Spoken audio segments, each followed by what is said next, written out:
Bonjour, dans cette vidéo, nous allons calculer une somme algébrique. Là, j'ai un moins qui m'indique que je fais une soustraction entre ces deux nombres. Là, j'ai un plus, c'est une addition. Là, j'ai un moins, c'est encore une soustraction. Là, j'ai un plus, c'est une addition. Là, un moins, c'est une soustraction. La première étape consiste à supprimer toutes les soustractions.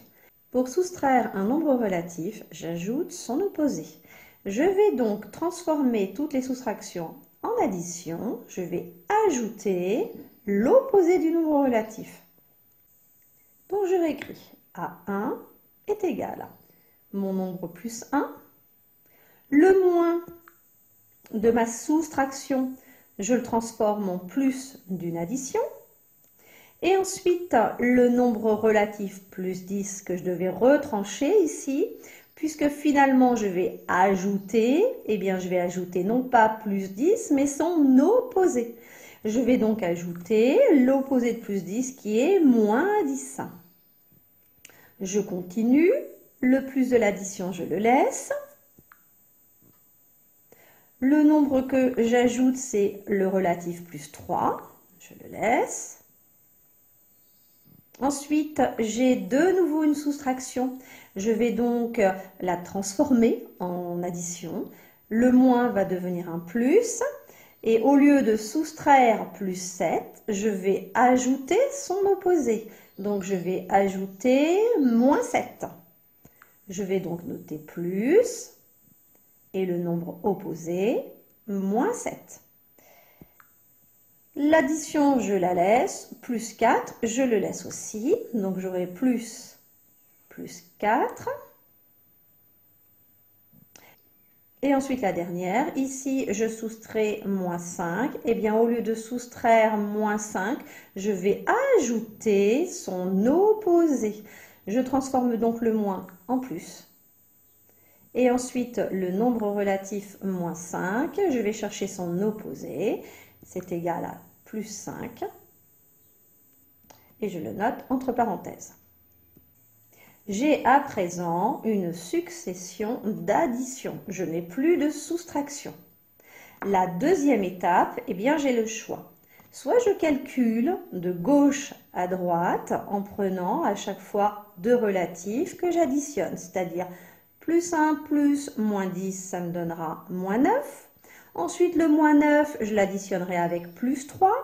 Ensuite, j'additionnerai avec moins 7, etc. Ou alors, deuxième façon, je vous la conseille d'ailleurs, vous allez regrouper tous les nombres positifs ensemble, à gauche par exemple, et ensuite les nombres négatifs ensemble.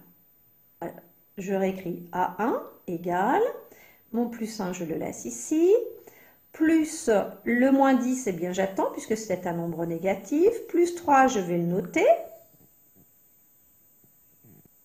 Ensuite, plus moins 7, j'attends, comme le moins 10, je les marquerai à la fin. Plus 4 et plus 5, j'ajoute deux nombres relatifs positifs, donc je vais les noter tout de suite. Plus 4 et plus 5. Et je vais ensuite rajouter mes nombres négatifs. J'en avais deux, moins 10 et moins 7. Je ne les oublie pas surtout. Donc plus moins 10 et plus moins 7. J'ai à gauche tout d'abord les nombres positifs. Et ensuite à droite, j'ai laissé les nombres négatifs. Et c'est toujours une succession d'additions. Et ça, je sais faire. Donc je vais écrire de nouveau A1 est égal. Et je vais additionner ces quatre nombres relatifs positifs. 1 plus 3, ça fait 4. Plus 4, ça fait 8. Plus 5, ça fait 13. Donc, je peux noter ici plus 13. Plus, j'ouvre une parenthèse. J'ai ici moins 10 plus moins 7. J'ajoute deux nombres négatifs. Donc, je sais que la somme sera négative. Et je fais la somme des deux distances à 0, 10 et 7, ça me fait 17. Donc je peux écrire moins 17. Finalement, j'ai une addition de deux nombres relatifs, ici plus 13 et moins 17. Ma somme aura le même signe que le nombre qui a la plus grande distance à 0. Et le nombre qui a la plus grande distance à 0, c'est moins 17. Son signe est moins, donc je peux écrire moins. Et maintenant, je vais faire la soustraction entre les deux distances à 0, 13 et 17. Je cherche l'écart. Alors, je ne fais pas 13 moins 17, mais je fais 17 moins 13. Le plus grand, la plus grande distance à 0, moins la plus petite. Et ça me donne donc 4. Avec le moins devant, donc la somme est égale à moins 4.